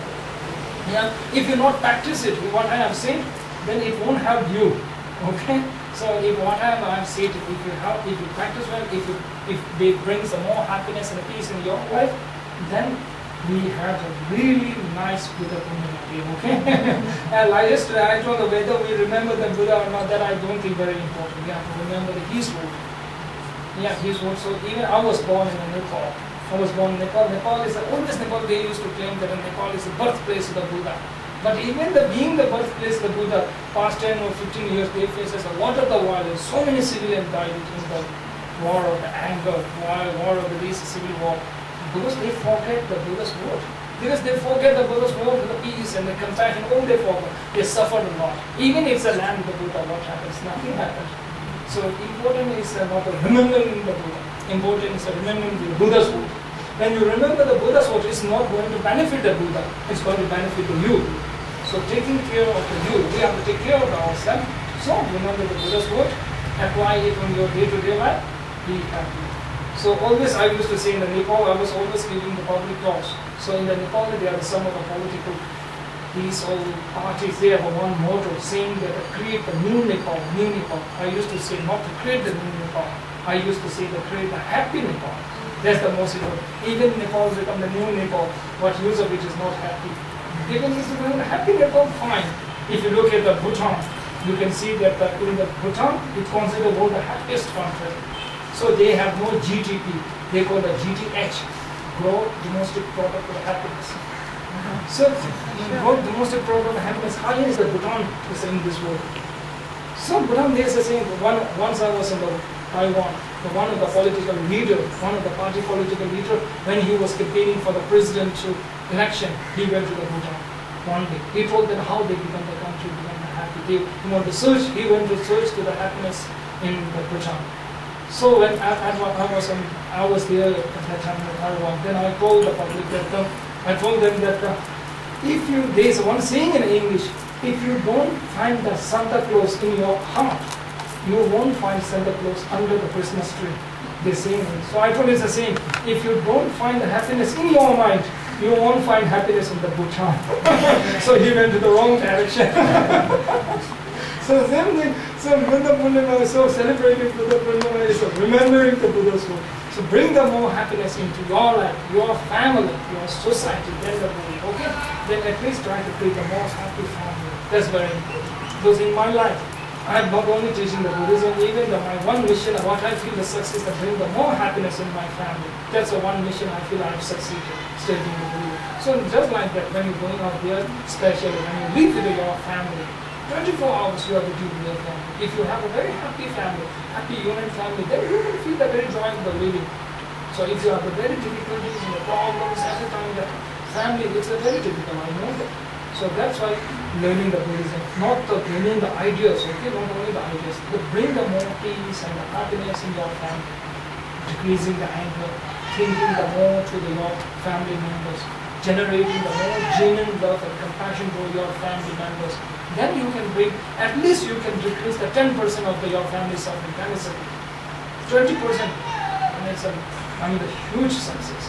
Even if you decrease the 1% of your family suffering, that is a success, okay, that's a success. So I would always used to say, if I can help the 1%, this is a big success for me. So that's why, so I wish you very happy, not only the happy life, more peaceful that comes in your life, okay? Thank you very much. Thank you. And see you. Okay, phone.